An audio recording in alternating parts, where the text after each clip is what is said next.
Mesdames, Messieurs, bonsoir. À l'émission Le Touche-à-tout, ce soir, j'ai le plaisir de recevoir un seul invité. Il s'agit du président de l'Union des producteurs agricoles, quelqu'un de bien connu dans notre région, quelqu'un de chez nous, Marcel Groslot. Bonsoir, Monsieur le Président. Bonsoir. Il y a un peu plus d'une semaine, avait lieu la journée porte ouverte dans les différentes fermes du Québec. Oui. C'était la 13e édition? Oui.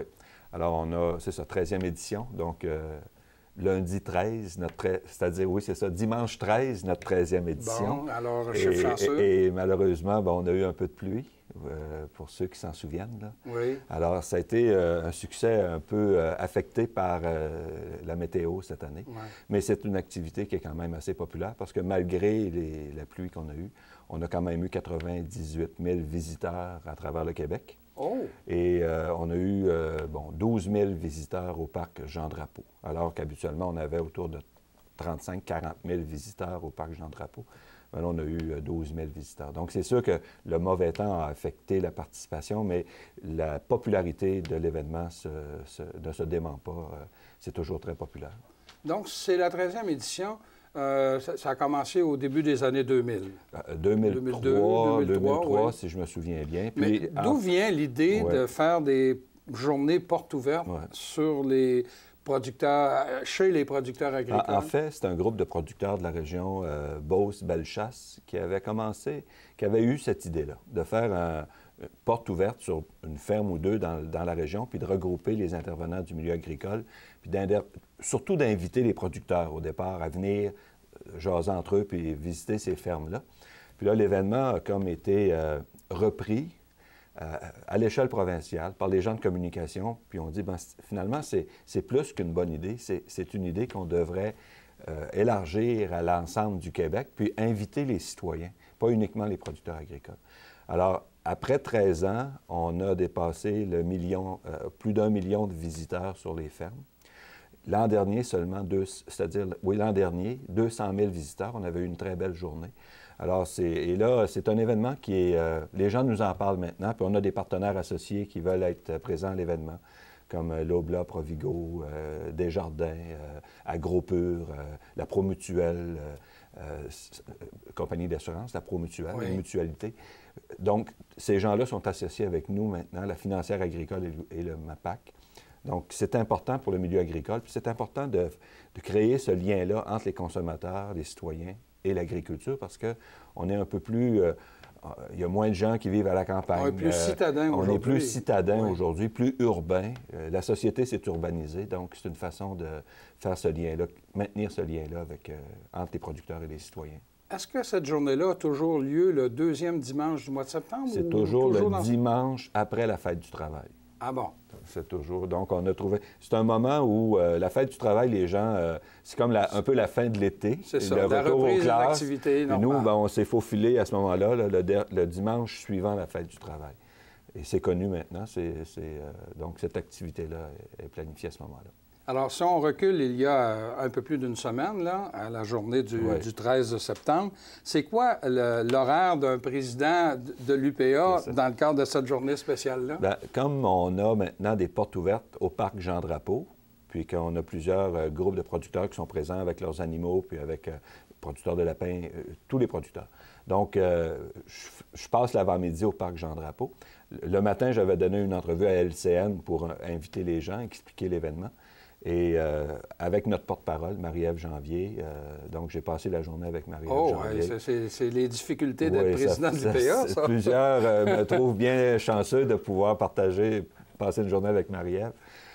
Elle est une excellente porte-parole. Elle nous accompagne depuis 4 ans dans cet événement-là. Elle en fait la promotion. Puis ça donne un visage aussi jeune et nouveau à l'agriculture. Donc, c'est intéressant pour nous qu'elle nous accompagne là-dedans. Puis, en après-midi, on est allé visiter 2 fermes dans la région de Montréal, en Montérégie, pour compléter la journée. Et j'imagine que Marie-Ève Janvier est la porte-parole. Est-ce que ça a un lien directement avec le fait qu'elle anime l'émission L'amour est dans le pré, qui met en vedette des producteurs ou des productrices jeunes, agricoles qui sont à la recherche d'un compagnon ou d'une compagne pour les aider à cheminer dans leur carrière et dans leur vie personnelle? Oui, oui, il y a un lien, naturellement, mais surtout, Marie-Ève est née dans une région rurale, agricole, près de Granby. Oui, c'est vrai. Alors, elle a la sensibilité du milieu rural. Elle est encore proche de ses racines rurales. Donc, pour elle, c'est important. Puis, elle comprend bien la nécessité du développement de l'agriculture, la diversité agricole, les producteurs. Elle comprend bien les producteurs aussi dans ce qu'ils vivent. Donc, ça nous fait vraiment un porte-parole exceptionnel. Justement, le dimanche soir, le 13 septembre, je crois que c'était à TVA, au bulletin d'information de 10h ou 11h. Il y avait un reportage sur le déroulement de la journée et on voyait des parents avec les enfants qui démystifient c'est quoi une vache. Moi, je me souviens, j'avais été estomaqué d'entendre un gars, puis je pensais qu'il faisait une farce, mais il achetait du lait de pinte et non pas du lait de vache. Mais il faut le faire. Là, quand au début, je me suis dit, bon, il fait une farce. Mais non, c'était pas une farce. Il y avait une différence, lui, entre le lait de vache et le lait de pinte. Et l'autre chose que maintenant, on se rend compte aussi avec notre présence au parc Jean-Drapeau, c'est qu'à Montréal, il y a beaucoup de gens d'ethnies différentes qui viennent voir ce qui se passe au parc Jean-Drapeau, puis prennent contact avec notre agriculture. Parce que c'est sûr que ce sont des consommateurs, puis on veut répondre à leurs demandes et à leurs attentes. Puis on a augmenté la variété de ce qu'on produit aussi pour répondre à ces gens-là. Donc, mais qu'ils soient là puis qu'ils viennent discuter avec les producteurs. Puis c'est très intéressant aussi, cette relation-là qu'on est en train d'établir avec des gens qu'on connaît moins, mais qui sont importants ici au Québec, puis qui constituent maintenant un bassin important de consommateurs. Oui. Et si en 13 ans, ces journées-là ont réussi à attirer au-delà de 2 millions, est-ce qu'on peut dire que c'est un objectif qui est atteint? Est-ce que ça va être appelé à se poursuivre? Nous, on considère que c'est un travail à poursuivre. Okay. On ne travaille pas en termes d'objectifs, c'est un travail à poursuivre. Donc, c'est d'amener les gens sur les fermes, de montrer le type d'agriculture qu'on produit, comment on s'occupe de nos animaux pour répondre aux gens qui ont des préoccupations sur le bien-être animal, c'est quoi les normes environnementales qu'on applique pour les gens qui ont des préoccupations sur la qualité de l'eau, par exemple. Donc, on explique tout. C'est vraiment porte ouverte. Vous avez une question à poser, vous posez la question. Vous voulez voir comment ça se passe, c'est ouvert. Vous pouvez voir exactement. Puis aussi, l'autre chose qui intéresse beaucoup les gens, c'est l'automatisation. Alors, il y a de plus en plus d'automatisation sur les fermes parce que c'est devenu abordable même pour des entreprises plus petites. Alors, les gens s'intéressent beaucoup à ça aussi. En d'autres mots, les journées portes ouvertes, c'est un moyen agréable de favoriser l'éducation des gens sur un secteur. Je voyais une caricature qui disait, bon, ben tu as besoin d'un notaire une fois de temps en temps, tu as besoin d'un médecin, j'espère pas trop souvent, mais un agriculteur, c'est à tous les jours. À tous les jours, c'est ça. Ouais, j'ai vu ça aussi. C'est vrai. Alors, on mange à tous les jours, et plus qu'une fois par jour idéalement. Donc, tout ce qu'on consomme débute par le travail d'un agriculteur ou d'un pêcheur, parce qu'on consomme du poisson aussi. Là. Mais tout ce qu'on mange, c'est soit le travail d'un agriculteur ou d'un pêcheur. Alors, ça, c'est une réalité que les gens oublient très souvent. Donc, les journées portes ouvertes, ça va se poursuivre? Ça va se poursuivre. C'est sûr qu'on se questionne toujours sur le format. Oui. Est-ce qu'il y a des choses à améliorer? Ce qu'on fait au Parc Jean-Drapeau répond vraiment à un besoin. Est-ce qu'on devrait en faire davantage en milieu urbain de cette ouverture-là sur le milieu agricole? On se questionne continuellement là-dessus, puis on tente d'améliorer toujours l'édition suivante. Est-ce que ça peut être considéré comme un complément des expositions agricoles? Je crois que ça va un peu plus loin que les expositions parce que ça se passe à la ferme. Alors que l'exposition agricole, c'est commercial. Il y a un volet commercial à l'exposition agricole, alors que là, il n'y a pas de volet commercial. Ouais. Il y a quelques fermes qui offrent des produits à vendre parce qu'ils ont des kiosques à la ferme, mais généralement, il n'y a pas de vente ou de transaction ou d'intérêts commerciaux là, à l'activité. Je prends l'exposition de Québec, là, qui est mais quelqu'un qui va à l'exposition de Québec et qui ne voit pas d'animaux, il y en a plusieurs que c'est le cas. Hein? Ben, Ils ne visitent pas les étables, les ça. écuries. Eux autres, ils vont pour les manèges, le grand pavillon, justement, commercial, tout ça. Ça. Et les animaux, ça passe free. Ben, en fait, ils se sont un peu dénaturés, Oui. je crois, en abandonnant le jugement. Il aurait pu... C'est sûr que le jugement des animaux à Québec n'attirait pas beaucoup de gens parce que ça s'adresse vraiment à des spécialistes. Mais le fait qu'il y ait des animaux dans les étables amenait beaucoup de circulation à l'exposition. Ça, c'est un fait. Alors, il y a eu peut-être un choix par les gens de couper dans les coûts ou de réorienter l'exposition. Mais on voit que ça ne fonctionne pas très bien. On va aborder un autre sujet. Un sujet qu'on a traité à un moment donné, moins jojo, là, moins intéressant, c'est les fameuses coupures budgétaires du gouvernement Couillard. On en avait parlé la dernière fois qu'on s'était vu en disant que oui, ça avait des répercussions. Et au mois de juin, en tout cas au début de l'été, c'est l'UPA de notre secteur ici qui a pris position pour dire, moi, là, nous autres, ça nous fait mal. Alors, est-ce que ces coupures-là sont de plus en plus tangibles dans le milieu? Bien là, lorsqu'on avait pris position un peu plus tôt, en juin, c'était pour le mouvement là, Touche pas à ma région. Touche pas à ma région, oui. Pour dénoncer les coupures faites là, dans les centres, dans les MRC, là, tout le volet développement économique de nos MRC. Comme les CLD, les CLD, autres, voilà. Et donc, même la conférence régionale des élus. On avait dénoncé ça parce que c'est des outils avec lesquels on avait appris à travailler, qui s'étaient donné des moyens de cohésion à l'échelle de la MRC dans les investissements. Puis on avait les plans de développement de la zone agricole par MRC qui sont venus s'ajouter. Donc, on était sur une lancée et on s'est fait un peu couper nos moyens de milieu agricole et rural et municipal. Alors là, on est en train de se réorganiser, mais c'est sûr qu'on se réorganise avec moins de moyens. Alors, vous pouvez en parler aux élus municipaux, aux élus des MRC. C'est sûr que ça fait mal. Avec moins de moyens, on peut aller moins loin. On peut avancer quand même, mais c'est sûr qu'on peut aller moins loin et moins vite. Alors, nous, à l'UPA, on a toujours dit, dès le départ de cette orientation-là du gouvernement, de l'équilibre budgétaire, qu'on n'était pas contre. Fondamentalement, on ne peut pas être contre d'atteindre un jour l'équilibre budgétaire. Personne n'est contre la vertu. Voilà. Mais les façons de le faire et les choix qui ont été faits, ça demeure discutable à notre avis. Et c'est là où on en avait, à ce moment-là, contre les décisions qui avaient été prises.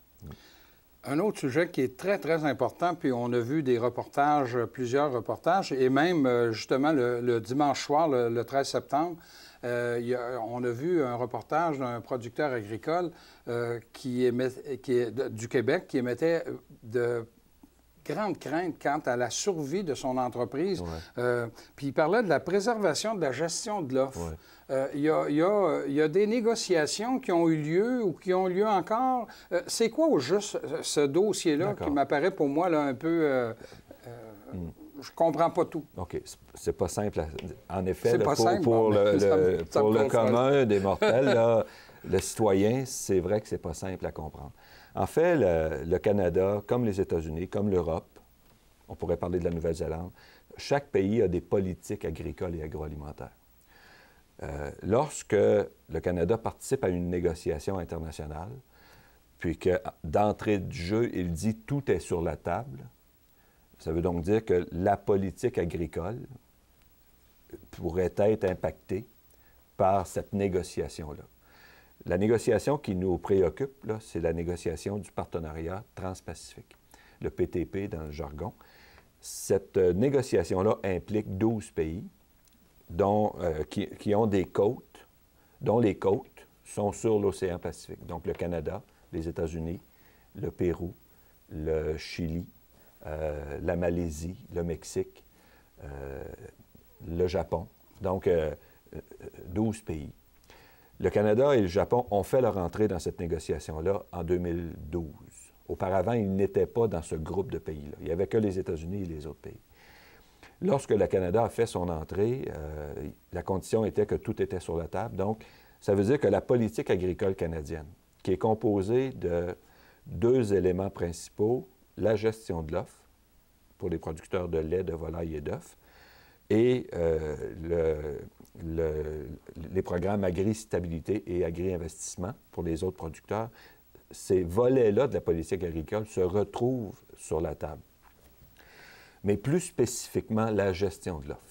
Parce que la gestion de l'offre, pour fonctionner, on a besoin de contrôler les importations et de limiter les importations sur le marché canadien. Alors que cette négociation-là vise justement à libéraliser les échanges. Alors, on est un peu, nous, les producteurs sous gestion de l'offre, à contre-courant de l'intérêt principal ou premier de cette négociation-là, qui est l'ouverture des marchés.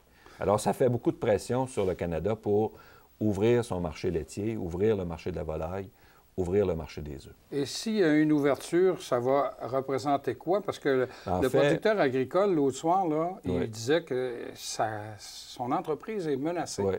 Ben oui, parce que nous, on a, depuis les 40 dernières années, nos entreprises ont évolué dans ce système-là. Elles sont demeurées plus petites qu'aux États-Unis. La production est demeurée présente partout, dans toutes les régions du Québec, parce qu'on a favorisé cela. Alors que les États-Unis, qui avaient des politiques qui visaient surtout l'exportation, il y a une concentration de la production dans des États qui sont plus propices à la production laitière. Des fermes beaucoup plus grosses. Des grosses entreprises. Alors c'est sûr que demain matin, vous ouvrez la frontière. Ils vont nous envahir. Ils vont nous envahir. Juste le surplus de production de lait ou d'œufs ou de volaille est suffisant pour faire... Premièrement, ils vont faire du dumping. Ça veut donc dire que les prix vont s'effondrer chez nous. Et c'est sûr qu'avec la taille de nos entreprises, on est très vulnérable à cette situation-là. Donc, quand le Canada négocie à l'international et qu'il négocie l'ouverture des marchés, alors les fermes laitières de volaille et d'œufs sont menacées et se sentent menacées. Oui. Alors, c'est pour ça que c'est un enjeu à chaque fois, la négociation ou la protection de la gestion de l'offre lors de ces négociations-là. Et le producteur agricole disait que en bout de ligne, c'est les intermédiaires qui vont être les grands gagnants et non pas, moi, le consommateur. Non, ça c'est sûr, parce qu'on a plusieurs vérifications de ce phénomène-là. Là. Les gens s'imaginent que si le producteur vend son lait moins cher, moi, comme consommateur, je vais le payer moins cher. Mais entre le producteur et le consommateur, il y a des intermédiaires. Et eux en profitent pour augmenter leur marge bénéficiaire et non pas la réduire. Parce que comme le consommateur est déjà habitué à payer un certain prix, si le prix se maintient, il ne va pas diminuer sa consommation. Alors pourquoi je baisserais le prix au consommateur? Quand on a eu l'épisode de vache folle au Canada, moi, comme producteur de lait qui vendait une vache pour la viande, je pouvais recevoir entre 50 et 100 $, quelquefois même moins. Pourtant, le kilo de bœuf à l'épicerie, moi, mon prix avait baissé de plus de 400 %, alors qu'à l'épicerie, ça a baissé pendant une certaine période de 10 à 15 %, puis après ça, ça a remonté. Alors, pendant toute cette période-là, les abattoirs, les distributeurs, les emballeurs, eux en ont profité grandement. Mais le consommateur n'en a pas vraiment profité. Puis moi, comme producteur, qui n'avais aucun pouvoir de négociation, parce que lorsque l'animal doit être vendu, je ne peux pas le garder, j'avais rien. Alors, les consommateurs sont un peu... les économistes qui appliquent la théorie parfaite, de dire le prix est plus bas, donc le consommateur va payer moins cher, négligent de considérer qu'il y a un facteur humain là-dedans. Il n'y a pas juste un facteur théorique. Et lorsque une entreprise peut s'en mettre plus dans les poches, bien, elle ne s'en privera pas. Okay. Ça c'est... La business, c'est comme ça. Alors, l'absence ou la perte de gestion de l'offre au Canada, c'est plusieurs milliers d'emplois qu'on perdrait.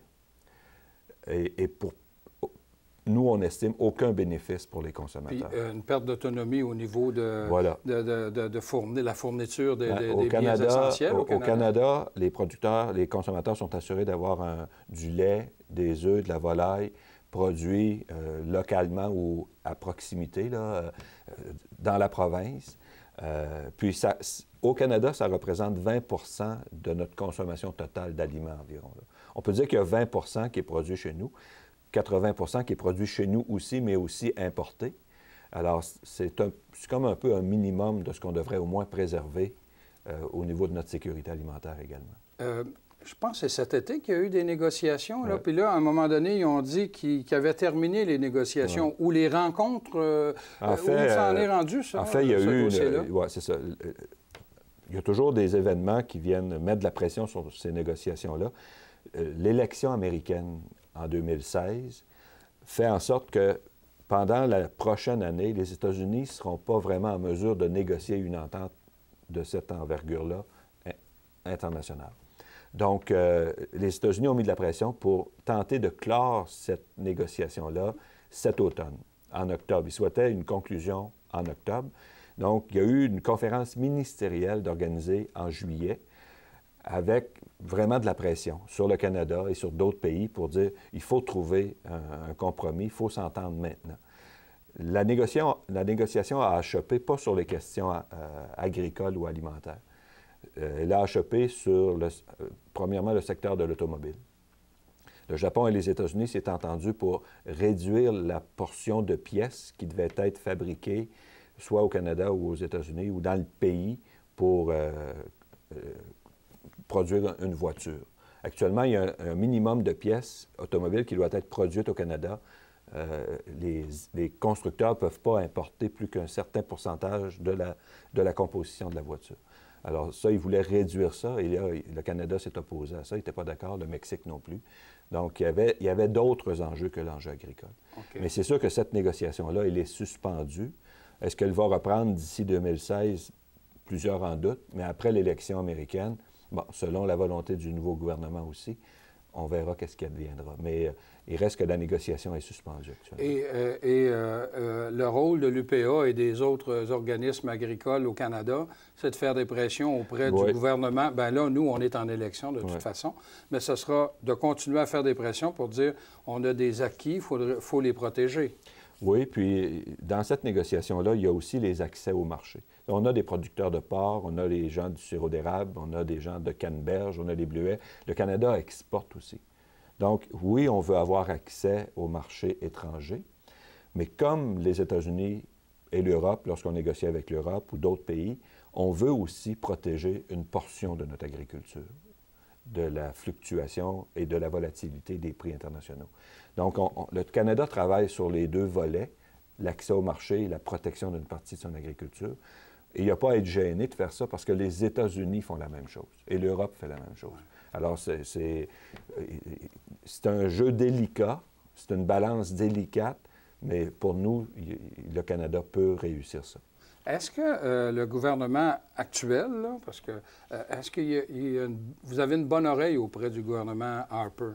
Lorsqu'on a eu des questions, les négociateurs canadiens ont toujours répondu à nos questions, dans la mesure où ils pouvaient nous donner de l'information aussi. Il y a certaines informations qui demeurent confidentielles.